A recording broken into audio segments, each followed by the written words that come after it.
ஓம் சாய்ராம். என் அன்பு செல்லமே, அழகான தங்கமே, சில பேர் உன்னுடைய வாழ்க்கையிலிருந்து திடீரென்று ஒரு பொய்யான ஒரு காரணத்தை சொல்லணும்னு சொல்லி உன் மனசை கஷ்டப்படுத்தி சில பேர் உன்னை விட்டு பிரிஞ்சுட்டாங்க. என்னம்மா, சரியா சொல்கிறேனா? சொல்கிறேன் கேளு, ஆச்சரியம்தான் படுவேன். நான் சொல்ல சொல்ல நீ என்ன சாயி என் வாழ்க்கையில் நடக்கிறது அப்படியே சொல்கிறீங்க அப்படின்னு ஆச்சரியப்படுவேன். சமீப காலமாக ரொம்ப நெருக்கமாக இருந்தாங்க, ரொம்ப காலத்து பழக்கமும் கூட. ஆனால் சமீபமாக உன்னிடமிருந்து அவங்க ரொம்ப தூரமாக போகிறத நீ உணர்ந்த.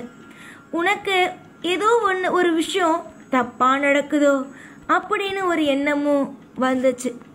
ஆனாலும் எல்லாத்தையும் கண்காணிச்சுக்கிட்டு இருந்த நீ சில இடத்துல கோட்டை விட்டுட்ட. அது இப்போ என்ன ஆயிடுச்சுன்னா உன் கைமீறி போச்சு. நீ திரும்ப இப்போ கேட்கும்போது உன் மேலே பழியை போட்டு உன்னை ஒரு அவப்பெயரை சொல்லி உன்னை ஒரு கெட்ட பெயரை ஆக்கி இன்னைக்கு அவங்க வேலையை பார்த்துக்கிட்டு இருக்காங்க. இன்னைக்கு ஒன்றை தூக்கி போட்டுட்டு அவங்களுக்கு பிடிச்சவங்களோட சந்தோஷமாக வாழ்ந்துட்டுருக்காங்க. நீ என்கிட்ட ஒன்று தான் கேட்ப, ஏன் சாயி எனக்கு மட்டும் இப்படி தான் நடக்குதுன்னு. ஏன் நடக்குதுன்னா நீ நல்லவளாக இருக்க. அதான் நீ நல்லவளாக இருக்கிறதுனால தான் தெய்வத்தோடைய பக்கத்தில் இருக்க. கெட்டவளாக இருந்த, கெட்ட பிள்ளையாக இருந்தனா என்னைக்கும் நீ தெய்வத்திலேருந்து பக்கத்துலேருந்து நீ போயே இருப்ப. என்னைக்குமே தெய்வங்கிறது முக்கியம்னு நீ நினைக்கிற. ஆனால் இங்கே சில பேர் தெய்வத்தை நம்புகிறேன், தெய்வத்தை கும்பிடுறேன் அப்படின்னு சொல்லி எப்போ பார்த்தாலும் எல்லா விஷயத்திலேயும் அவங்க தப்பான விஷயத்தை செஞ்சு தெய்வம் தான் என்ன செய்ய சொன்னிச்சுன்னு ஒரு பொய்யான ஒரு விஷயத்தையே போடுறாங்க. உன்னுடைய வாழ்க்கையில் ஒரு நபரை முழுசாக நம்பி இப்போது உன்னையே வேணாம் அப்படின்னு தூக்கி போடுற அளவுக்கு ஆக்கிட்டேன். எப்போ தெரியுமா முழுசாக வலிக்கும்? நீ வேணாம், நீ என் கூட இருந்ததெல்லாம் போதும், நீ எனக்கு கஷ்டமெல்லாம் கொடுத்ததெல்லாம் போதும் அப்படிங்கும்போது தானே, அதுதானே அந்த நபர் உனக்கு வழியாக பரிசாக கொடுத்துட்டு போயிருக்காங்க. உங்ககிட்ட இருந்ததெல்லாம் போதும்னு வேறொரு உறவை தேடிக்கிட்டு போயிட்டாங்க. பத்தியா தங்கமே, தெய்வத்தை வணங்குறாங்க, தெய்வம் இப்படி அப்படின்னு சொல்லி பேசுகிறாங்கங்கிறதுனால நம்பிடாத. எப்பயுமே ஒரே ஒரு விஷயம் மட்டும்தான், மனசாட்சிக்கு எப்பயுமே உண்மையாக இருந்தால் போதும். அதுதான் தெய்வத்துக்கு பிடிக்கும். தெய்வம் தெய்வம் தெய்வம்னு சொல்லி மற்றவங்களை ஏமாத்துறது தெய்வத்துக்கு பிடிக்காது. புரிஞ்சுதா? ஆனால் இங்கே சில பேர் என்ன தெரியுமா செய்கிறாங்க? தெய்வம் தெய்வம்னு பெயரை சொல்லி சில விஷயத்தில் சில நபரை ஏமாத்திடுறாங்க. அதுதான் இன்னைக்கு உன் வாழ்க்கையில் நடந்திருக்கு. உன் வாழ்க்கையில் எல்லா கஷ்டத்தையும் பார்த்த, இந்த கஷ்டத்தையும் பார்க்குற. நம்பினவங்க காலை வாரி விட்டுட்டாங்க. எப்பயுமே உன் வாழ்க்கையில் இதுதான் நடக்குதுன்னு நீயும் உடஞ்சி போயிட்ட. யோசித்து பார்க்கவே முடியல, அவ்வளவு கஷ்டமாக இருக்குது உன்னுடைய நிலைமையை பார்க்கும்போது. இவங்க தான் வாழ்க்கையில் நமக்கானவங்க, இவங்க தான் நம்ம வாழ்க்கையில் எல்லாத்தையும் செய்ய போகிறாங்கன்னு நினச்சிக்கிட்டு இருந்த நேரத்தில் உன்னை கையை விட்டுட்டு தூரமாக போயிட்டாங்க தங்கமே. தூரமானா என்ன? உன் வாழ்க்கையில் எதுவுமே வேணாம், நீயும் வேணாம், உன்னுடைய உறவும் வேணாம் அப்படின்னு சொல்லி மறைமுகமாக வேறொரு உறவு இருக்கிறத மறைச்சிட்டு உன் வாழ்க்கையிலிருந்து போயிட்டாங்க. ஆனால் ஒரே ஒரு விஷயத்த மட்டும் இன்னைக்குன்னு இல்லை, எப்பயும் நான் உனக்கு சொல்கிறேன். யாராவது உன்னை விட்டு போயிட்டாங்க அப்படிங்கிற பட்சத்தில் வாழ்க்கை முடிஞ்சிட்டுங்கிறத நினைக்காத. ஒவ்வொரு நாளும் இதை நீ ஞாபகம் வச்சுக்கோ. உன்னுடைய வாழ்க்கையில் ஒருத்தவங்க உன்னை விட்டு போயிட்டாங்கங்கிற பட்சத்தில் அவங்க போயிட்டாங்களேன்னு நினச்சி கவலைப்படுறதோட வாழ்க்கையே சேர்ந்து போயிட்டேன்னு நினச்சிடாத. அதுக்காக தவறான ஒரு விஷயத்தை பற்றி யோசிக்காத. என்றைக்குமே உனக்காக ஒரு உயிர் இருக்குன்னா அது தெய்வம். உன்னை இந்த உலகத்தில் எப்படி படைச்சது, என்னென்ன விஷயம் செய்யணும்னு நினச்சது எல்லாமே தெய்வத்துக்கு தெரியும். காலம் நிச்சயமாக உன்னுடைய வாழ்க்கையில் நல்லது செய்யும். யாருக்காகவும் எப்பையும் எந்த ஒரு விஷயத்தையும் போட்டு குழப்பிக்காமல் போனவங்க போகட்டும்னு நிம்மதியாக இரு.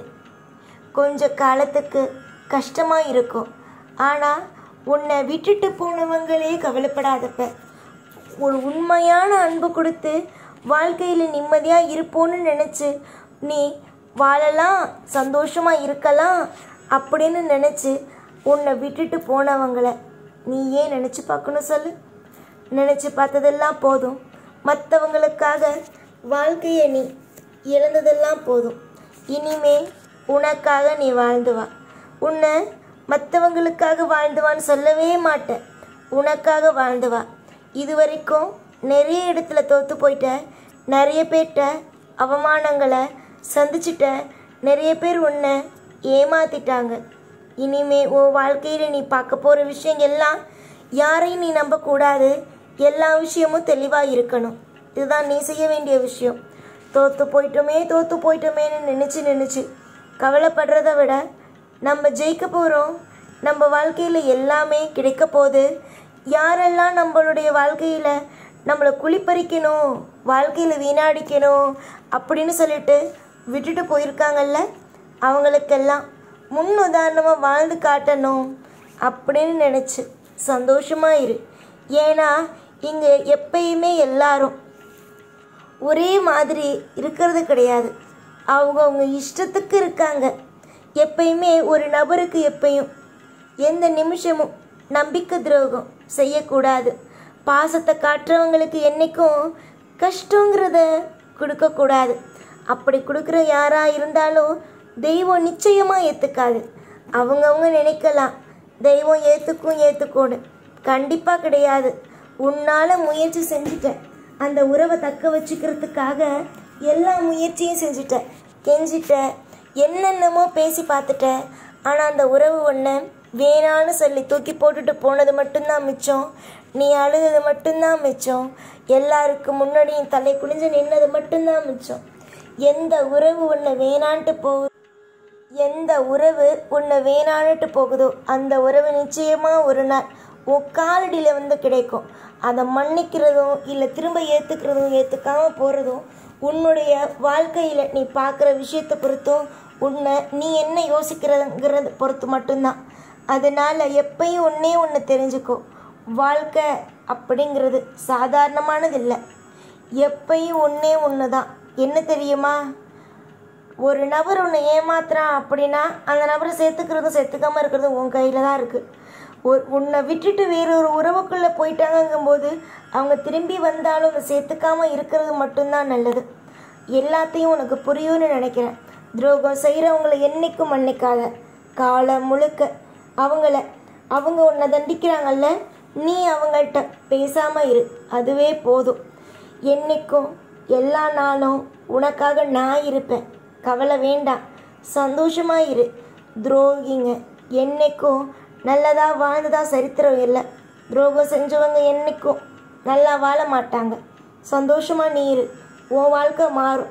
எப்பயும் உன் கூடவே இருப்பேன். இந்த சாய்நாத். ஓம் சாய்ராம்.